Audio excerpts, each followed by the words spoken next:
Hi, everyone. Welcome back to Rich Souls. This is Saara. I have got another solo episode for you, and today's solo is going to be on spirituality and specifically my relationship to it and how it has evolved over the years. I wanted to share this because I thought that it was very relevant to this podcast because this process and this relationship to my spirituality, to myself, to something beyond me very much so affects what I create here on Rich Souls. And if you're listening to it, you sort of have a stake in the game, is how I view it. And I also thought this could be a kind of an episode for the archives that kind of documented at least what I'm willing to share at this point in time so that listeners can get to know me, who you're listening to every week, and kind of, again, what's informing these conversations that I'm seeking to have with each guest. So I think I want to start by sharing a bit about my personal journey and an observation I've had on the spiritual industry. And that is that something that I learned as I got into this space and starting to listen to more podcasts, read more books, watch YouTube videos on, learn about different schools of thought and religions, is that spirituality exists in duality, right? Like there's the light and the dark. And we could take that metaphor and build it out, but I'm not going to here. But what's important to me to kind of define in this moment, to emphasize, is that it seems like so many people who've been put on the spiritual path have been put on this path after or amidst navigating immense darkness in their lives. I don't think that's the case for everyone. It's something I'm learning in Austin, but I also would never want to assume that just because we only know what people are willing to share, you know? And for example, I haven't talked about the origins of my relationship to spirituality, I don't think, up until now, not publicly on one of my platforms. So yeah, if I look back on my childhood, on my upbringing, on the world that I learned very early on in my life, which was dark and chaotic and taboo and disturbing, I felt so out of control, so scared, so distrustful of others, of life, of myself, of my own family, that I looked to something that was beyond all of that. I looked to God. And I think this is an episode for another time of my relationship to God. I don't know when on earth I'll talk about that, because so much of this is vulnerable and like it's not exactly, they're not things that I want to talk about, let alone on a public podcast. But that is the name of the game with having a podcast. So maybe that'll be an episode for another time, because I did look to God kind of as my like saving grace for finding meaning and purpose in the immense suffering that I felt throughout my childhood and even through my early adulthood. It was in college that I had my first kind of rock bottom. Maybe there were other ones, but so I would say much of my life up until the last 5-ish years felt characterized by immense darkness. And I think that darkness was the gateway to my relationship to more organized spirituality, which has taken many forms. I have been into a myriad of religions and even gone to churches. And then I've also very much so been influenced by the New Age movement, which is, I think, fairly obvious if you've listened to this before, of, you know, the tools of the occult and, you know, everything that is a part of the New Age movement. which to me is almost like an organized system of its own that can connect people to spirituality, similar to religion, but obviously not as old, hence the name New Age. What I have observed now, years and years later, in myself, this is very specific to my process, so I've also witnessed it with other people, is that because darkness can be the gateway to spirituality, it means that there can be darker motivations for getting into spirituality. For example, for me, desperation, sheer desperation to not be in the darkness is what led me to it. And also along with that is desire for control of myself and even of other people and of God and of like just life, just trying to feel a semblance of control amidst feeling so helpless and feeling like a victim for so much of my life. Self-pity. Like again, these are all my things. There's probably a whole dimension or dimensions of other characteristics that other people in this world might deal with, of like how their shadow manifests with spirituality. These are just mine. But I would say that desperation has been one of my key drivers in pursuing spiritual education. That education soothed my desperation when I felt so lost and so out of control and so helpless and hopeless and apathetic about everything. And in that, my relationship to spirituality has had to evolve, especially in recent years, as I have learned to, I don't want to call it learned per se, because so much of it hasn't been that conscious, but as my sense of victimhood has seemed to neutralize to a much greater extent than even just a few years ago, even like from when I first moved to Austin. Yeah, I've like kind of felt more empowerment and discernment around spirituality and around what I take in. That's very much informing where I'm at now. And what I'll say too is I think the New Age movement and appeal first became apparent to me in about 2017, 2018. And again, I went to it out of a very desperate time. Oh my gosh. Again, I feel like this could be a whole other episode of heartbreak and how catalytic it has been for me in my process of becoming more myself. But had an immense heartbreak back then, and that catapulted me into the New Age movement. Things like angel numbers and astrology and manifestation and The Secret and everything that has been born since all of those things. And again, like my North Star was soothing my desperation, that desperate, immense need to feel in control and to understand what was happening, and to read between the lines, to try and predict things and all of that stuff. Like just having an unhealthy relationship to these tools because of where I was coming from, and therefore the relationship that I came into it with, that is now changing as I shift away from desperation.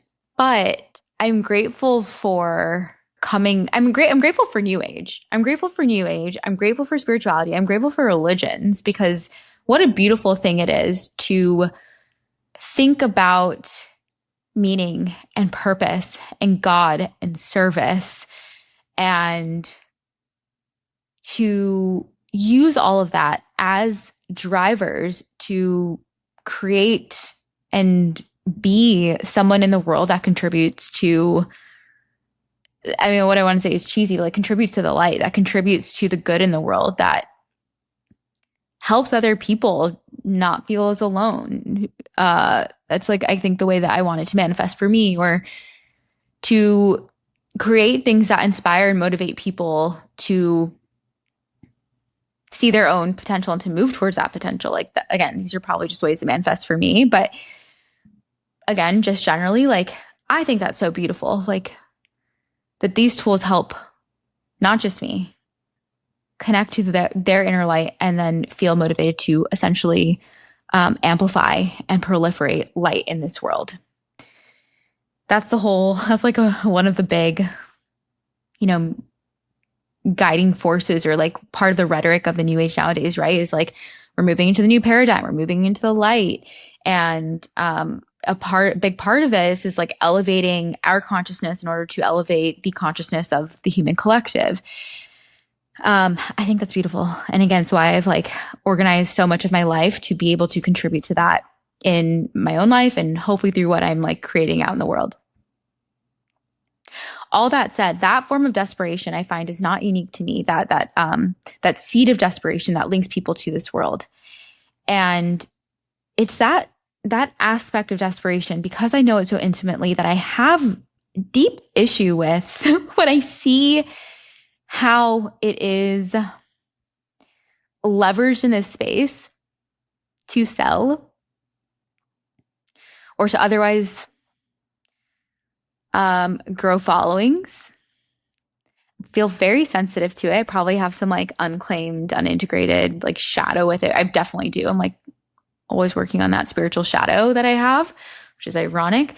But yeah, I feel so sensitive to this. And it's that element of desperation that people can find themselves in, that I want whatever I create, especially with this podcast right now, not just this episode, but like this project that I've been pouring into and that I could see myself pouring into continuously. It's like, it's what I want this podcast to be the antithesis of. It's like not feeding that desperation in other people and doing the exact opposite, but feeding the agency in people instead, reminding people of their own agency and their sovereignty, their connection to themselves, that they do have all the answers that they could possibly know at this point in time if they just make the space for it, or if they otherwise connect to that part of themselves and let that guide them, and that they do have the ability to choose based on that inner clarity. That's like kind of my vision, my goal with this show. But, where do I go from there? But that might not be what sells, which is something that's interesting. I don't care. I can't care about that, because I refuse to be a part of the spiritual rhetoric that feeds into people's insecurities about themselves and about life. I've been calling it desperation, but I think if we boil it down, really it's fundamentally an insecurity about, whatever's unique to the individual.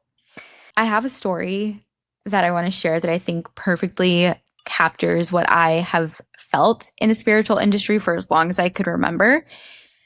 I lived in Nashville for a year and I met a psychic. I happened to just go and view her place because I was considering subleasing it. And she happened to be a psychic.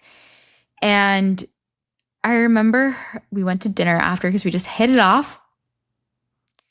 I remember she told me how conflicted she felt because she had a client who was paying her, I think it was every day at that point, if not, maybe it was several times a week, to talk to her because her client felt so insecure in her life, so out of control, so powerless, that she contacted this woman, this psychic, almost every day, if not every day, and asked for guidance for how to move through her life. And that the psychic felt so conflicted because while she knew that her client was misusing the sessions and was coming to the sessions out of desperation, this psychic was getting paid a shit ton, that this client was paying all of her fixed expenses, all of her rent and her groceries, was paying for her life. And if she were to tell this client that she didn't want to enable her any longer and that they would have to stop their sessions, that would mean that she was losing consistent, reliable income. I mean, I felt her pain in that moment in a way. I don't judge her for that at all. I don't judge other people in the spiritual industry for like having that posture towards their communities or audiences or clients. I think that's just a part of a manifestation of, relationship to money. Like, but at the same time, it is quite something to behold across the space, is to see just how much value, and I'm not just talking about money, it's also attention, right? Or like a sense of rightness or having figured it out, that these forms of the certainty, really, that these different forms of value get prioritized over encouraging individual sovereignty, which is what I think is really what we literally each and all need, which is why it's such a guiding force for me. When I say that it's quite a thing to behold, what I mean is that I have knowingly sought out comfort in all of these teachers, gurus, frameworks, tools for years to soothe that insecurity in me that has felt so out of control and out of touch and unusual. I mean, it gets deeper and darker than that, but that has honestly just felt like I don't really belong like here on this planet. And that became so clear to me in that time in Nashville. It was like actually quite symbolic to have met this psychic then, because during that time, I was there for a year, and so much of my life was being reorganized.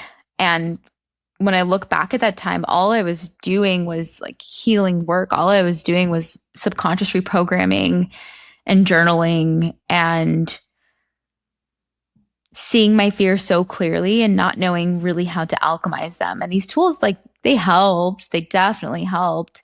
And they didn't change that I had really deep-rooted shit that I still am working through. And in that, a separation started to happen of recognizing how I was using these tools to soothe myself versus what was actually going to move the needle in my personal healing process, which is something that I'm still figuring out. And also how these tools, if we don't practice discernment, can actually disconnect us from ourselves and our agency, that they effectively become a means of feeling a perception of control, as I've been describing in my own process, and that ultimately they're leading us away from the truth, which is that we have control over some things. We don't have control over many things. And that's just a normal part of life. That's a normal part of being a human.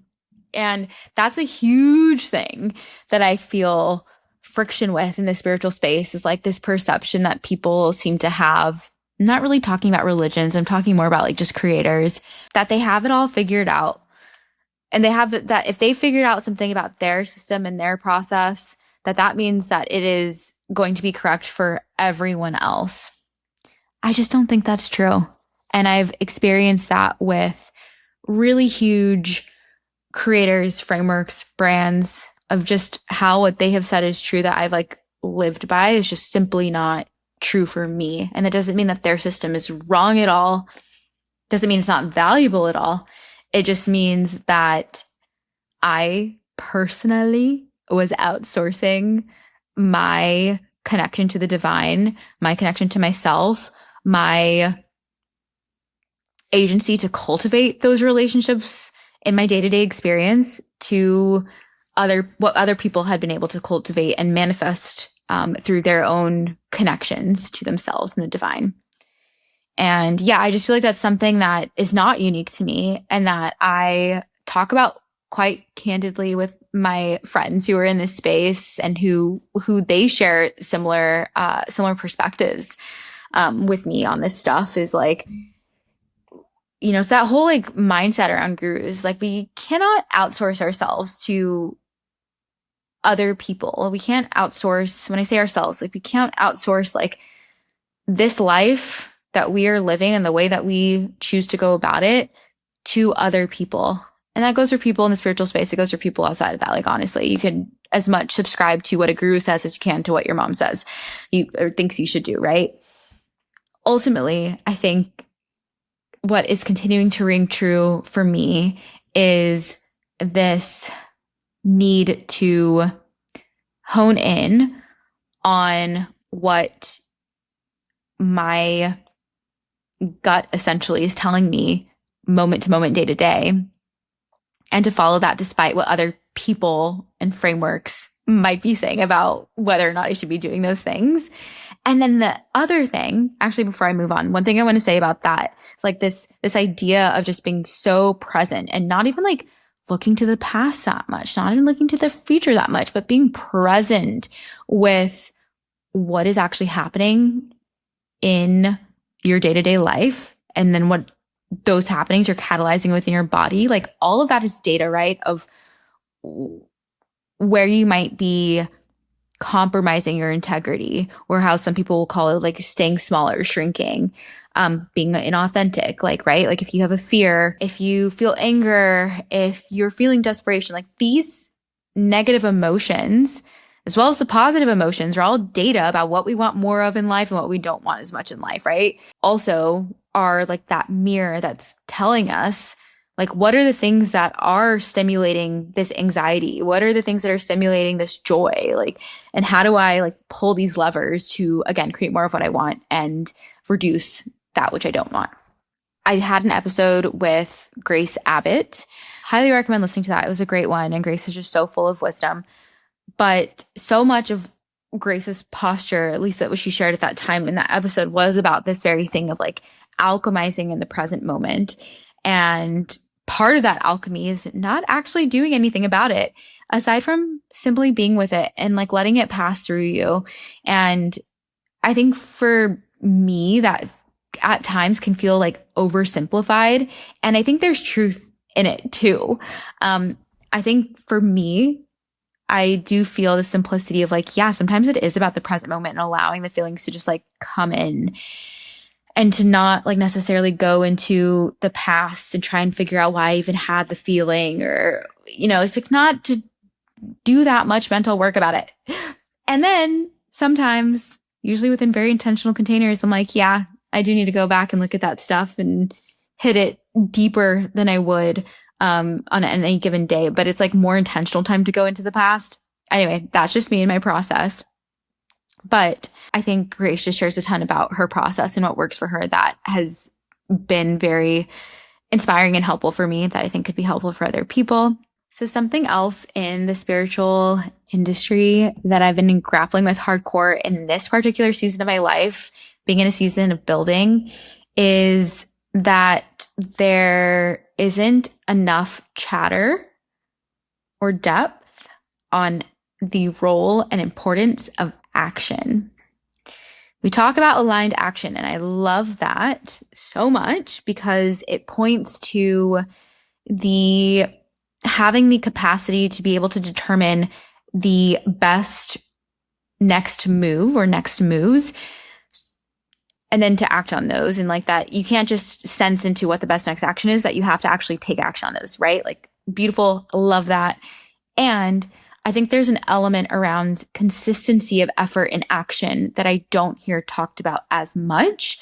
That is, I think, actually very medicinal, that I get a lot of medicine from when I listen to podcasters like Alex Hormozy or Chris Williamson, or David Goggins, like these men who are almost like kind of doing what I see as like the opposite. Like, I talked about this dichotomy, or Akash Kanogia and I talked about this dichotomy in the last episode, if you want to listen to that briefly. But it's that, and again, I'm like totally oversimplifying here, is that there is a spectrum of like doing the inner work, people who are doing the inner work, and then there's the people who are just doing the outer work, right? These are extremes. Obviously, there's going to be people who are going to be smattered across the spectrum, including the people I just mentioned.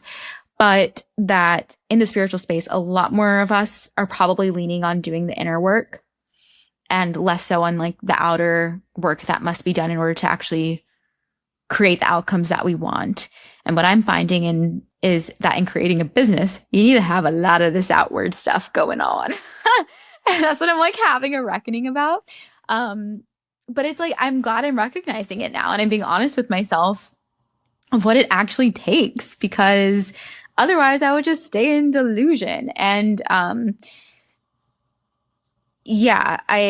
that's why I find like the thinking about and defining specific actions and taking steps to realize those actions in the outer world, not just once, not just twice, but consistently, regardless of what's going on in my inner world, as medicinal, because I think it's what I've needed after several years of being in the opposite of like really doing a lot of internal tweaking and tuning, and now having oriented myself towards a vision, realizing that yes, my inner world is so important and I'm going to continue to work on myself and to learn and to grow. And I also recognize now that action and feedback from the action is incredibly important, and as important as that inner work. And it's finding that balance that's also something that I am extremely interested in right now, and that I think is fundamental to like kind of this bridge concept that I've talked about in the show, this like bridging of the mystical and the practical, is like, how do we take that intuitive insight and let it hone our vision for our North Star, and then also do the work to actually get to that North Star. And something that I want to be so honest and transparent about in everything that I'm saying here, hopefully that this is like coming off in the way that I intend and the way that I mean, which is that I don't have any of this figured out. Like arguably all these teachers and gurus and creators that I was referencing, like they have way more figured out than I do, because they've figured out a way to be connected to their spirituality while also creating things in this world, right? So there are things that I don't know that I don't know. And I fully recognize that. This is just where, this is just what I'm grappling with and where I'm at in my process. And part of that process is, again, like figuring out how to be in my spirituality will also create something from it that is tangible and that is of value in the world. When I set out to create this podcast, I was so tied to this language of being the practical mystic, of bridging the mystical and the practical. And as I went out in the world, I've met several people who use similar language. And at first I felt like, my ego got in the way and was like, oh, damn it, I didn't jump in on this soon enough. And then my perspective pretty quickly after shifted into, oh, there are many bridges right now. This is something that is a pattern that so many of us are feeling called to bridge the world of the unseen and the world of the seen. And we have, so many ways of doing that, but that, wow, so many of us are seeking to do that. And that tells me that that is something that I'm inferring anyway, that that's something that the world might need, at least in our little worlds, us bridges who are going about being bridges without thinking about it. But then also for those of us who are trying to get businesses off the ground, who are thinking about it, I want to hone in on the aligned action piece just a little bit to kind of explain what I mean.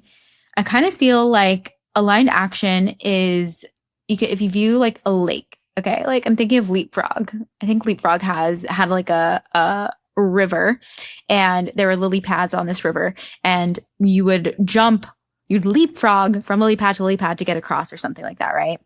And if that's not right, you can visualize what I'm trying to put down here. But essentially, I feel like the aligned actions are the lily pads. It's like each lily pad is an aligned action.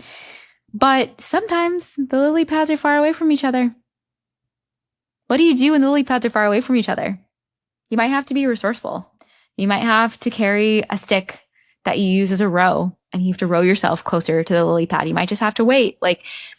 And I think those alternatives to just lily padding symbolize what's missing in this communication around aligned action is like, there's also just like hard work to get to where you want to go. We can't just jump from intuitive insight to intuitive insight. Like, you also have to show up in between the intuitive insight. The intuitive insight can lead us, but you also have to show up and do the dang thing until the next intuitive insight comes. That just seems to be true for my process anyways. Okay, I'm going to wrap up here. What I want to leave you all with is kind of what I've spoken to throughout this episode. These value pillars that I have of especially encouraging agency. Like, if you were listening to this podcast, I wouldn't be surprised if you're listening to other self-development or spiritual podcasts.